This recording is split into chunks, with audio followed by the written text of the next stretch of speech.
Está no ar o podcast Quero Mais Vida, um espaço dedicado à saúde, bem-estar e histórias inspiradoras para te ajudar a transformar propósito em ações. Olá, bem-vindos ao podcast Quero Mais Vida do Grupo Mira. Eu me chamo Letícia Marques e hoje eu estou aqui com a oncologista da Setas Oncologia, a doutora Rafaela Lanza. Hoje nós vamos falar sobre sono e imunidade, o descanso essencial na prevenção do câncer.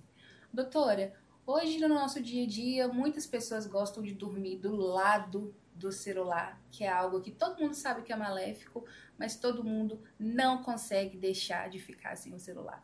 Mas como que isso pode ser prejudicial ao ponto de desenvolver uma doença crônica nas pessoas, que todo mundo deixa para lá como é algo que não instantâneo, que vai ser a longo prazo? Como que isso pode gerar algo assim nas pessoas? Joia, vamos falar sobre isso, que é realmente um tema quente no momento e é muito importante, né? Primeiramente, boa tarde a todos. Então, a questão da tela, que a gente chama de luz azul, né? O que acontece? O nosso corpo, ele precisa do descanso. O sono é essencial para a nossa imunidade, tá? Através de um bom sono, a gente tem a redução ali do cortisol, que é o hormônio do estresse, a gente tem a produção da melatonina, que vai causar também reparos no nosso DNA, vai melhorar a nossa imunidade. Então, aquele estado de alerta do dia a dia, quanto mais a gente persistir nisso e negar para nós mesmos o descanso, menos a gente vai estar ajudando a nossa imunidade. E com isso a gente vai estar se prejudicando no sentido de estar mais susceptível a algumas comorbidades, a algumas doenças. Você falou sobre a melatonina. Eu já fui na farmácia, creio que todo mundo já foi. Todo mundo já viu aquelas cápsulazinhas, aquelas gominhas de melatonina. Qual que é o risco e qual que é o perigo de uma pessoa se automedicar? Comprar aquela melatonina e falar assim, vou comprar porque eu estou dormindo mal, mas não deixo o celular de lado, e começa a se medicar assim, e fala, só vou tomar e pronto. É uma coisa ambígua, né? Porque ao mesmo tempo que a pessoa está se automedicando para induzir o sono, ela está se mantendo em alerta com atividades estimuladoras. Sim. Então o corpo, ele entra literalmente em parafuso, né? O grande problema de se automedicar talvez seja justamente a gente não tá resolvendo de fato a raiz do problema. Às vezes aquela insônia, aquela dificuldade para dormir, ela tem causas muito mais fáceis de ser resolvidas do que demandando de uma medicação em específico. Sim. Até porque o nosso corpo já produz a melatonina. Então, é claro que tem que ser feita uma avaliação da causa real daquela insônia, porque caso contrário ela não vai ser resolvida. Aquele problema vai ser só postergado, né? E a pessoa começa a usar a melatonina e de fato ela não vai ter uma resolução do quadro de insônia. Porque na verdade às vezes é o excesso de estímulo que não está deixando que aquela pessoa descanse, que aquela pessoa durma, né? Então, o recomendado hoje, pelas diversas diretrizes, é pelo menos 30 minutos antes de dormir, reduzir o tempo de tela, né? Evitar, na verdade, né? Você, né, proporcionar atividades relaxantes, né? Já apagar também as luzes, tentar relaxar o organismo para que ele, sim, naturalmente, seja induzido ao sono, né? Então, a gente... É claro que tem distúrbios específicos do sono que devem ser tratados, né, pelo médico do sono, né, que precisam de medicação, mas hoje em dia na sociedade que a gente está vivendo, com esse tanto de estímulo a todo momento, o celular virou quase que uma parte integrada da gente, então a gente tem causas muito mais fáceis de ser contornadas do que necessariamente... usar a medicação, né, ou ouvir falar, né, porque Sim. acaba que a melatonina está muito em voga hoje em dia, né, muita gente ouve alguém falar que fez bem e tenta por si só, não consulta o médico, né, toda medicação, se você for parar para pensar, pode, né, deixar o paciente suscetível a um efeito colateral também, né, então tem todos esses riscos e na verdade às vezes é muito mais fácil de resolver criando uma higiene do sono, né, uma atividade relaxante ali próximo da hora de dormir. E é importantíssimo, né, que pelo menos 30 minutinhos antes de se deitar para descansar, reduzir o tempo de tela, ignorar o celular, desliga ele, deixa na mesinha, desliga não, né, porque hoje em dia ninguém desliga celular, né, mas deixa ele ali no silencioso, do lado da cabeceira, deixa só o despertador para a hora que for acordar. Doutora, e eu já ouvi muito, pelo menos a minha mãe fala muito comigo em relação de dormir bem e saúde. A gente sabe que isso tem uma relação não só em acordar disposto, mas tem uma relação entre a nossa imunidade e um sono de qualidade? Com certeza, sem dúvida. É justamente o descanso, né? Essa baixa atividade cerebral, porque o sono nada mais é do que isso, né? A gente reduzindo a atividade cerebral para que o nosso corpo se recupere, o nosso corpo se restabeleça. A gente tem a produção de substâncias que a gente chama de citocinas, que são estimuladoras aí da imunidade. A gente tem um recrutamento maior de células de defesa. Então, é fundamental, a imunidade é isso, é a defesa do organismo. Então, é esse o tempo, é como se com o sono o nosso corpo se armasse, né, para enfrentar estímulos nocivos à nossa saúde. Então, quando a gente se priva deste tempo, a gente está só se prejudicando. E mais vulnerável a gente vai ficar a infecções, a diversos tipos de comorbidades. Pegando esse ganchinho de eu já sou predisposta a uma doença, por exemplo, a diabetes. Tô tendo um sono muito ruim, eu já tenho um problema na família de, por exemplo, ter uma tia com um câncer. Isso pode me engatilhar para um problema futuro, por exemplo, a desenvolver algum câncer, algum tipo de câncer? Com certeza, estudos já mostram, inclusive, que a privação de sono, né, por diversos motivos, ela pode estar associada, sim, a um aumento de risco de alguns tipos de tumores malignos, como, por exemplo, de pâncreas, de próstata, de mama, né? Então, sim, alguns estudos já comprovam que a privação de sono aumenta o risco para doenças oncológicas. Além de deixar o telefone de lado, né, que isso já é uma coisa que a gente sabe que tem que acontecer, quais as outras dicas, assim, que a gente pode fazer para melhorar o sono durante a noite? Uma atividade física antes, uma alimentação mais leve, o quê? Uma hidratação mais saudável? Com certeza, né? Há hábitos de vida saudáveis, né? Que todo mundo deveria ter, né? Sem dúvida, a atividade física ajuda demais, né? Não só a regular o estresse do dia a dia, né?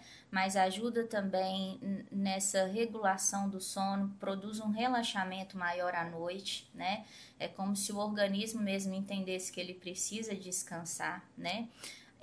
Quando a gente ali se alimenta de coisas muito pesadas, às vezes o consumo de álcool, de substâncias que são estimuladoras, por exemplo, cafeína, com certeza vão prejudicar o sono.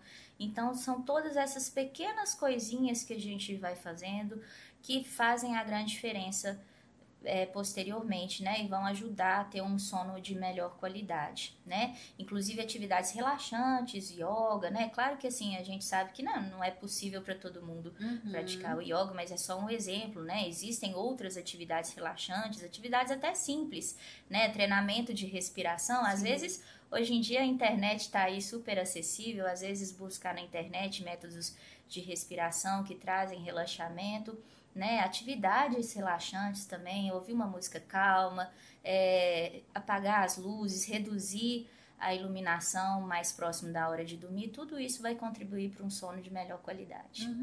Agora, para a gente pegar o gancho mais dos pacientes oncológicos, né? Porque às vezes a quimioterapia ela pode atrapalhar o sono do paciente, tem algum efeito colateral no sono do paciente? Existe isso? Não só a quimioterapia, mas também algumas medicações que a gente faz antes da quimioterapia, né, como pré-medicações para evitar alguns efeitos adversos, por exemplo, o uso de corticoides. Não é incomum a gente usar muito corticoide durante o tratamento oncológico para reduzir os efeitos colaterais. O próprio corticoide por si só, por tempo prolongado, ele pode também causar um distúrbio de sono no paciente, induzir uma insônia. As quimioterapias, a própria situação oncológica do paciente, muitas das vezes pode causar uma redução do sono por aquele aumento de cortisol. É como se o organismo do paciente estivesse todo inflamado.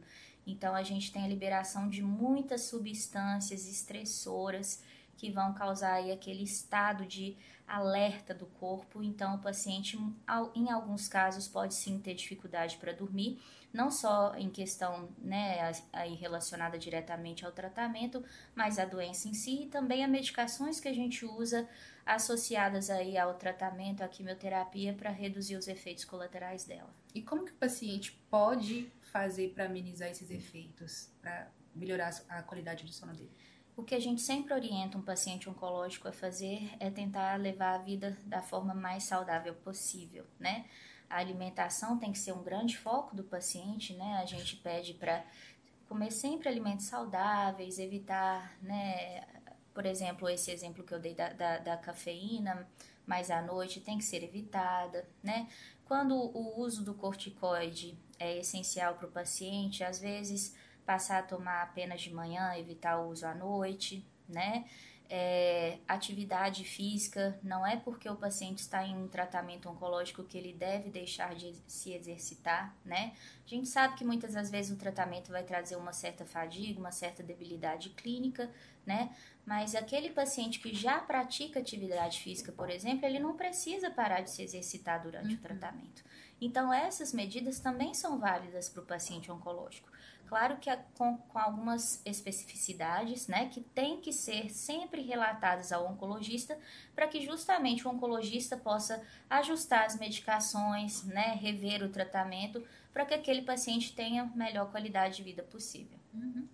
E a gente está falando sobre a questão também da higiene do sono. Existe, a gente fala de dormir sobre 8 horas, né? 8 horas por noite. E essas horas é verdade mesmo? Ou tem menos horas ou mais horas? Sim, os estudos mostram, né, que de 7 a 9 horas. Não precisa ser necessariamente 8 horas, as 8 horas, né?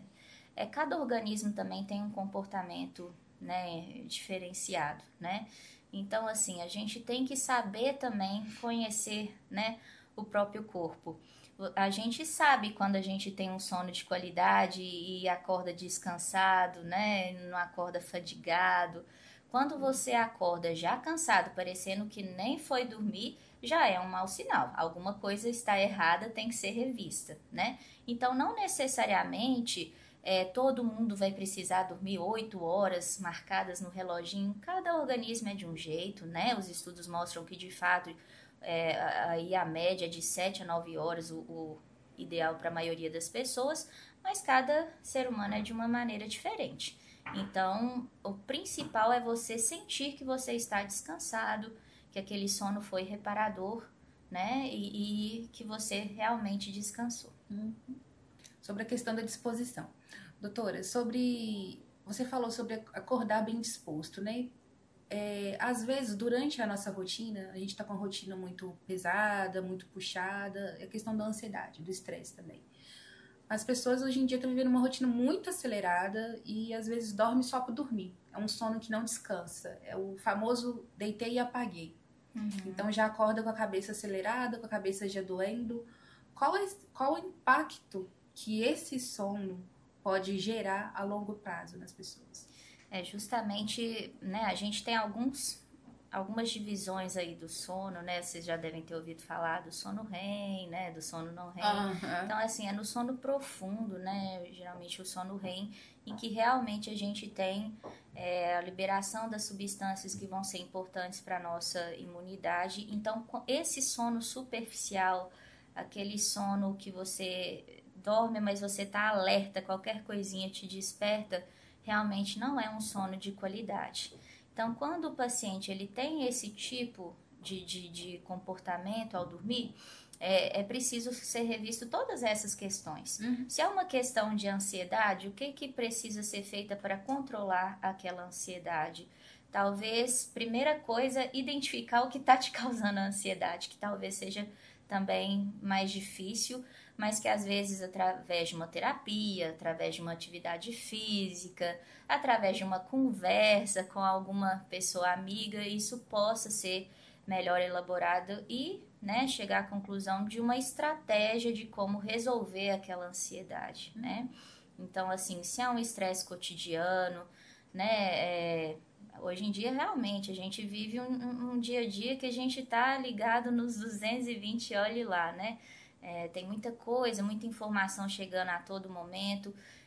O celular não ajuda nesse sentido, né? É uma telinha que está a todo momento ali mantendo a gente estimulado.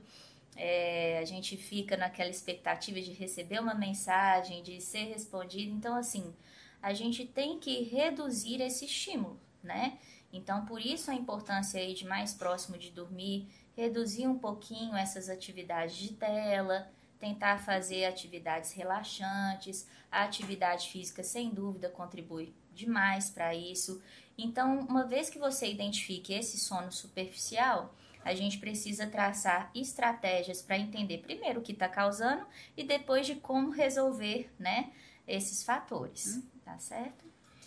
E para finalizar aqui o nosso programa de hoje, doutora, quais dicas você deixa, ou conselhos você deixa para as pessoas melhorarem a qualidade do sono, a higiene do sono?